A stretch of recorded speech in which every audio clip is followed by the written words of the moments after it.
Information is scarce, so the sudden movement of an ambulance escorted by official cars with blue lights from the hospital where Nelson Mandela is believed to be receiving treatment only causes more concerns and questions about what exactly is the state of the former president.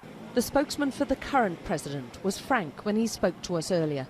It was serious, but they have reported subsequently that he's in a stable condition.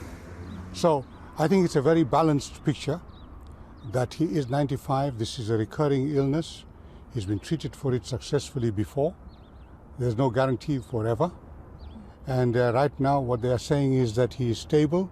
I have questioned them and I've asked as a layman, and they said, look, he's able to breathe on his own. Former President Nelson Mandela. South African and international media are camped outside the private clinic in Pretoria after hearing the country's first black president had been readmitted overnight with another lung infection. For many of the South African journalists, reporting on Nelson Mandela and his poor health is no ordinary story, and few are able to be dispassionate. The man is not immortal, but South Africans don't see it that way. It's painful. As journalists, one journalist said to me today from one of the local radio stations, I'm going to start crying. And I believe that will be the case one day, God forbid, if he does leave us.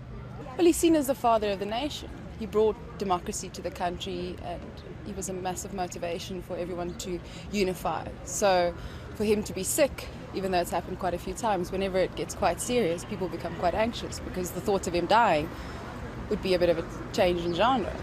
But it's a change the presidency appears to be slowly preparing the nation for. Certainly the tone of the statement from the president's office is very different to ones given previously. For the first time ever, they've described his condition as serious, and that's certain to raise anxiety amongst South Africans, as well as those who love him abroad.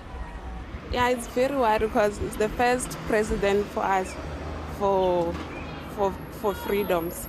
So it's very sad. We look up onto him. We take him as a grandfather to us, and we're hoping him to recover very soon because we still need him a lot. And that just about sums it up for the country. He is much loved, and they're not ready to say goodbye just yet.